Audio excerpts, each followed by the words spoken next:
¿Qué onda, bro? Me presento, yo soy Drop y este es el primer video de mi canal, El Rincón de un Parlanchín, y vamos a hablar de videojuegos. Y para variar, en esta primera ocasión vamos a hablar de algo que nadie nunca habló, un tema que nunca se tocó, dijo nadie nunca. Vamos a hablar de Dark Souls y la dificultad, de por qué esta saga no es por lo general una saga difícil. Podemos incluir acá Elden Ring, que salió después y tiene los mismos problemas, solamente que un poquito parchados, y de cómo Sekiro, en comparación, sí es un juego difícil. Así que esta gente, al final de cuentas, sabe cositas. Para poder hablar de este tema, primero deberíamos darle un significado a lo que es la dificultad. En pocas palabras, el concepto de dificultad es las complicaciones y las capacidades que te pide una tarea para poder sobrepasar las complicaciones que esta te da y poder cumplirla con éxito. En este caso vamos a tratar Dark Souls como un juego cuya dificultad está muy mal llevada, y Sekiro como un juego el cual su dificultad está muy bien llevada. ¿Y por qué tomo estas dos franquicias? Pues porque en los últimos años fueron los pilares principales de esta discusión. Así que nada, vamos a empezar con la saga Dark Souls, el cual puede incluir Elden Ring por ahí, porque de nuevo, como dije al principio, tiene los mismos problemas, solamente que un poquito mejor parchado.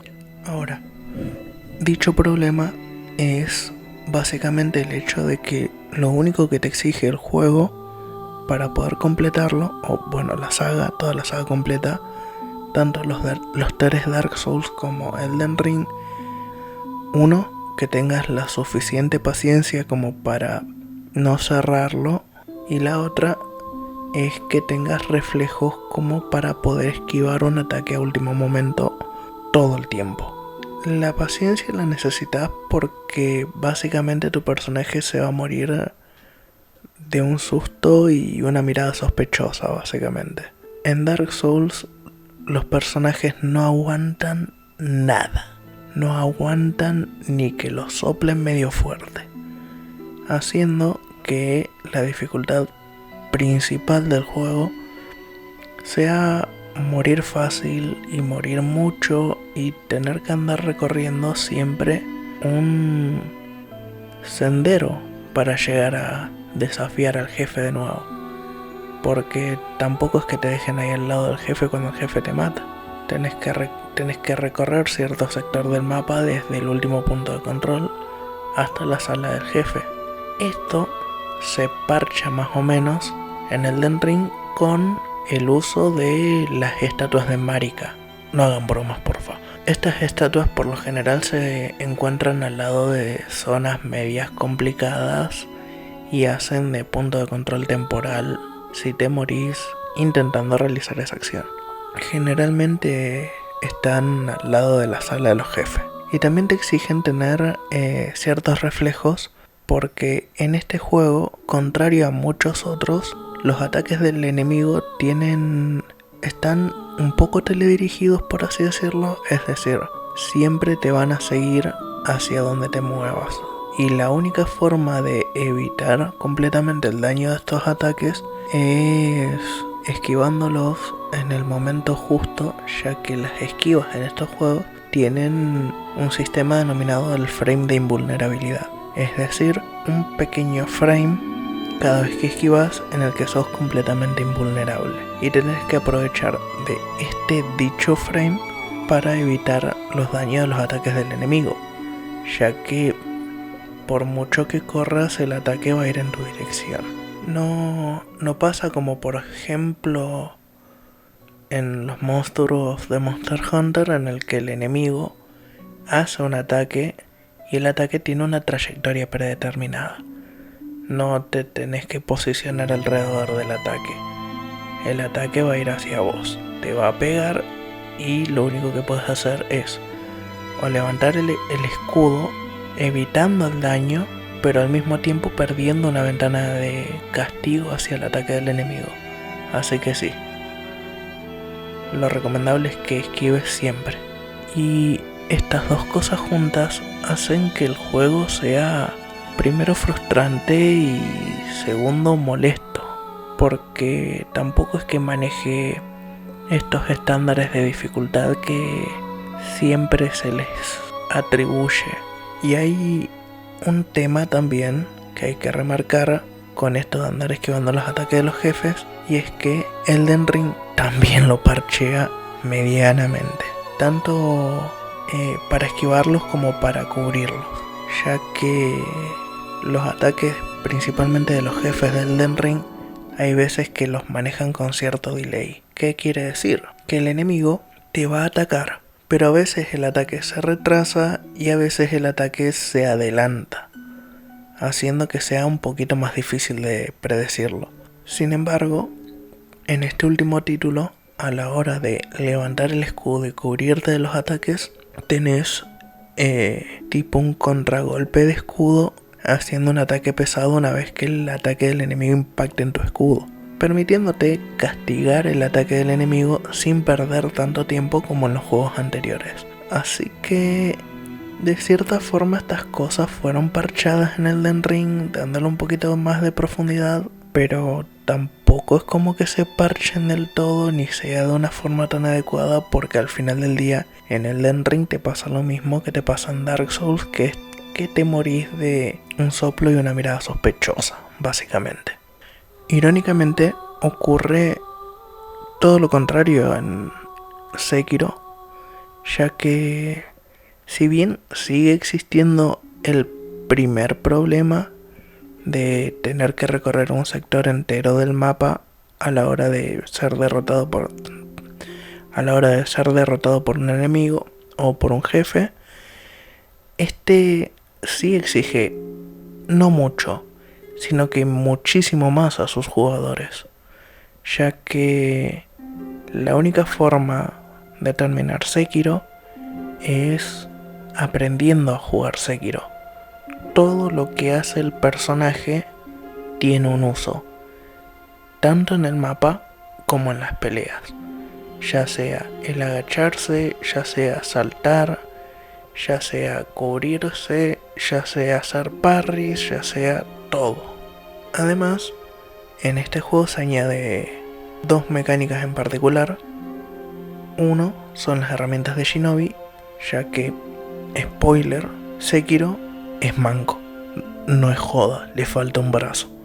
Y el brazo lo reemplaza una especie de brazo mecánico feudal raro hecho a base de huesos, el cual se le añade generalmente algún gadget que le permite a Sekiro afrontar de forma diferente las peleas, ya sea un escudo, ya sea un hacha, ya sea una lanza o lo que sea. Hay varios, no me voy a poner a nombrarlos porque tampoco va de eso este video. Y otro añadido más que tiene el brazo es uno que en primera instancia lo usas para moverte por el mapa, pero también tiene su uso en combate, el cual es el gancho Shinobi, una especie de arpón que te permite desplazarte con más facilidad, como si fuese una especie de gancho a lo Batman. ¿Por qué digo que para poder terminar Sekiro tenés que aprender a jugar Sekiro? Y como ya te dije, todas estas mecánicas tienen un uso en combate y los vas a aprender por las muy malas a lo largo del juego con los jefes,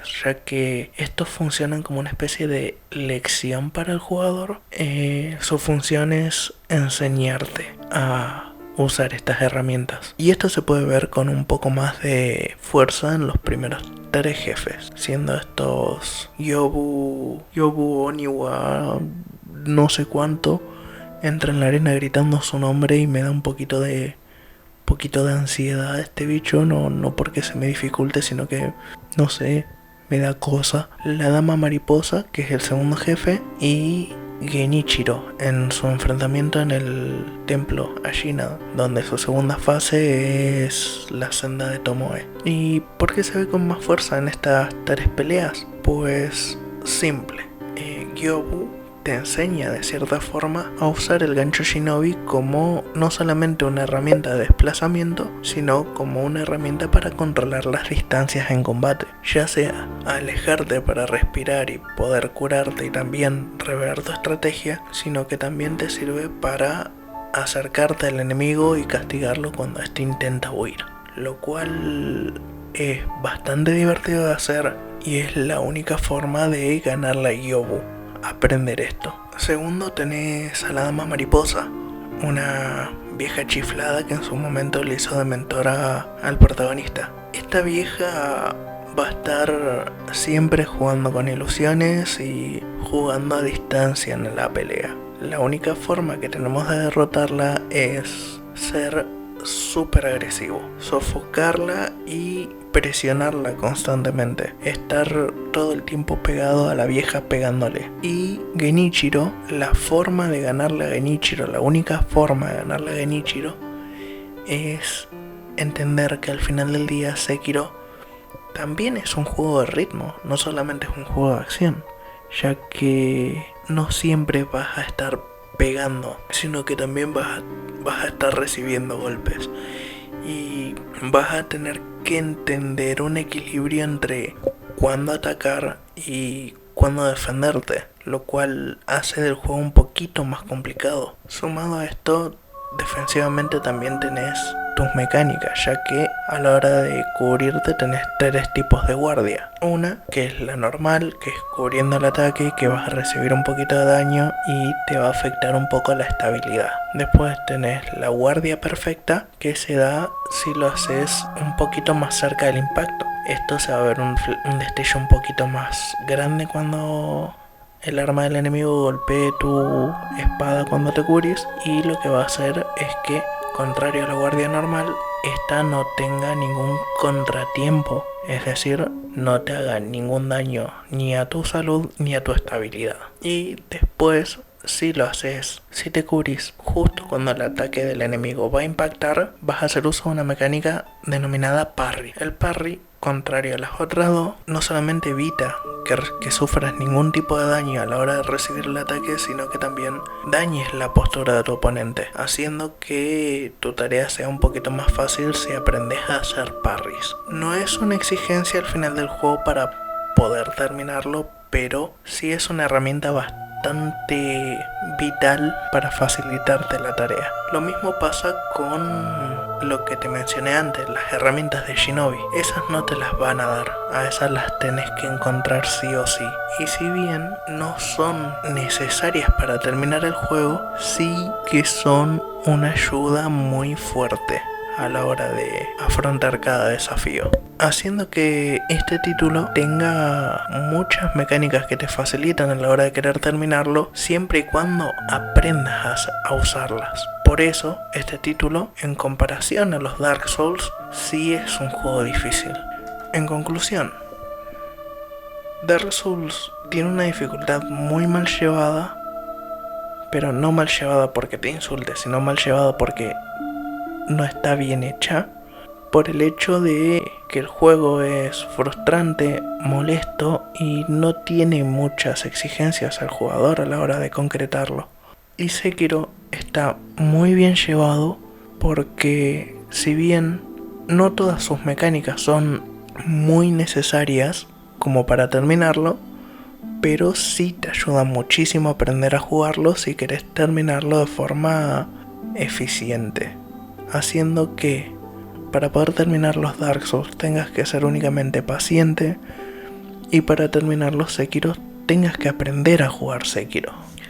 Acá hay otros juegos de la compañía que podríamos meter, como lo son Bloodborne y Armored Core 6, pero no quise meterlos porque acá quería hablar de el juego de From Software con la peor dificultad, es decir, peor llevado a nivel dificultad, y el juego que está mejor trabajado a nivel dificultad. Y además de que el Armored Core lo voy a usar para tratar otro tema en el próximo video. Ya sin nada más que aportar, yo me voy despidiendo. No sin antes pedirte que te suscribas, que des un me gusta y que comentes algo, ya sea si te gustó, ya sea si no te gustó, si mi opinión te parece una boludez o si tenés una opinión diferente, qué sé yo. Ese tema con que comentes está todo piola. Y nada, sin nada más que... sí, también darte las gracias por prestarme tu oído en este primer video. Y nada, ya sí, sin nada más que sumar, yo me despido. Así que nada, hasta la próxima vez que nos veamos, yo te deseo buenos días, buenas tardes y buenas noches.